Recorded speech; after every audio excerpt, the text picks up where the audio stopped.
I agree with Sir Vergel na mas organized at mas merong specialized training ang traditional media. But how do you explain the fact na maraming social media political vloggers ang mas sumisikat ngayon kaysa sa mga traditional reporters or traditional commentators? Ito ba'y nagpapakita lamang na merong pagkukulang sa traditional media? Sagutin ko lamang po yung sinabi ni Sec Martin na bakit mas marami ang umaano sa social media. Nakakalungkot lang na nanggaling kay Sen na parang sinasabi ang mga Pilipino tanga. Pero sa akin, sa tingin ko lamang po, kaya na ang mga Pilipino ay mas nagaano sa social media kasi po, mas nakaka-relate sila. At the same time, they can say kung ano yung nararamdaman nila doon sa specific topic.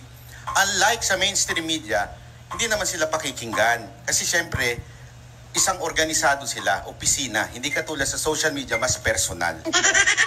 Yun.